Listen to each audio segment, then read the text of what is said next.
کہ فوج میں ہمارے اتنے سپاہی ہیں، ہم ان کو نکال دیں گے۔ ہر سنی فوج میں جانے کے لیے تیار ہے، ہر سنی اسرائیل کے خلاف ہے، ہر سنی انڈیا کے خلاف ہے۔ اس سے پہلے وہ ظالم بن کے رہا، ظالم بن کے وہ دھاڑتا رہا، ظالم بن کے وہ درندہ بنتا رہا، اور کئی لاکھ مسلمانوں کی اس نے نسل کشی کی اور خون کی ہولیاں کھیلی۔ اللہم صلی علی سیدنا محمد یا رب صلی وسلم دائما ابدا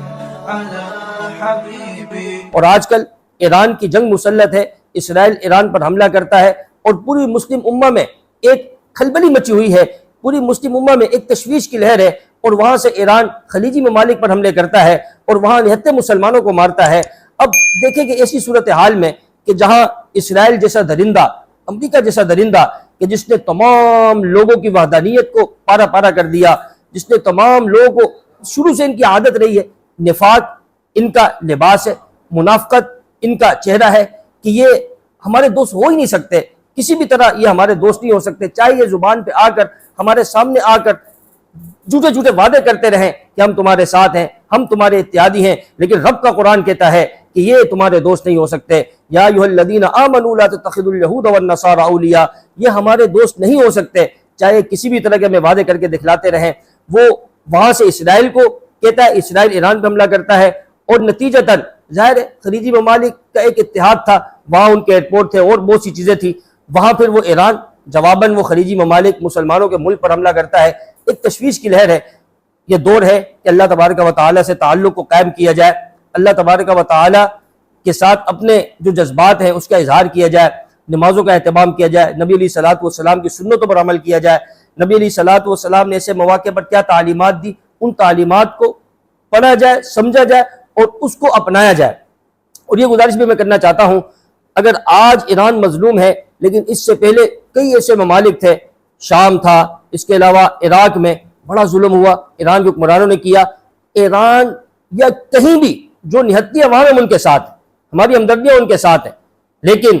یہ بات یاد رہے کہ جو بھی شخص چاہے اس کا تعلق کسی بھی مذہب سے ہو، جو صدیق اکبر رضی اللہ تعالیٰ عنہ کی خلافت کا انکار کرتا ہو، صدیق اکبر رضی اللہ تعالیٰ عنہ کی شان میں گستاخی کرتا ہو، حضرت عمر فاروق رضی اللہ تعالیٰ عنہ کی شان میں گستاخی کرتا ہو، یا حضرت عثمان غنی رضی اللہ تعالیٰ عنہ کی شان میں گستاخی کرتا ہو، یا حضرت علی مرتضیٰ رضی اللہ تعالیٰ عنہ کی شان میں گستاخی کرتا ہو، یا حسنین کریمین کی شان میں گستاخی کرتا ہو، یا امیر معاویہ رضی اللہ تعالیٰ عنہ کی شان میں گستاخی کرتا ہو، یا حضرت عائشہ رضی اللہ تعالیٰ عنہا کی شان میں گستاخی کرتا ہو، اس کا دین سے کوئی تعلق نہیں، چاہے وہ پاکستان کا کوئی شخص ہو، وہ ایران کا کوئی شخص ہو، چاہے وہ مصر کا کوئی شخص ہو، چاہے سعودیہ کا کوئی شخص ہو، چاہے خلیجی ممالک کا کوئی شخص ہو، اس کا دین سے کوئی تعلق نہیں۔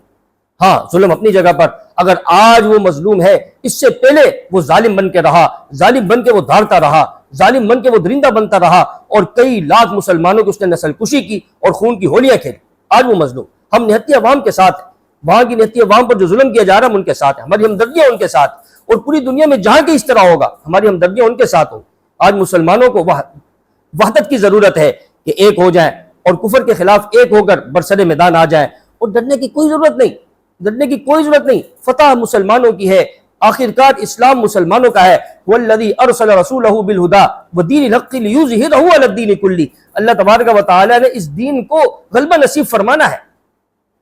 ہم ہی غالب ہو کر رہیں گے، اللہ تبارک و تعالی ہمیں ہی غلبہ نصیب فرمائیں گے۔ آج ہم اپنی افواج کے بھی ساتھ ہیں کہ انہوں نے کس طرح کچھ عرصہ پہلے ہندوستان کو ناگو چلنے چبوائے، ہم ان کے ساتھ ہیں، ہم ان کے ساتھ ہیں، شانہ بشانہ ہیں۔ اگر کوئی کہتا ہے کہ فوج میں ہمارے اتنے سپاہی ہیں، ہم ان کو نکال دیں گے، ہر سنی فوج میں جانے کے لیے تیار ہے، ہر سنی اسرائیل کے خلاف ہے، ہر سنی انڈیا کے خلاف ہے، ہر سنی، ہر کلمہ گو مسلمان اس شخص کے خلاف ہے کہ جو دین کو نقصان پہنچاتا ہے، مسلمانوں کو نقصان پہنچاتا ہے، اسلام کو نقصان پہنچاتا ہے۔ اللہ تبارک و تعالی عمل کی توفیق نصیب فرمائے۔ اللہم صلی علی سیدنا محمد یا رب صلی وسلم دائما ابدا علی حبیبی۔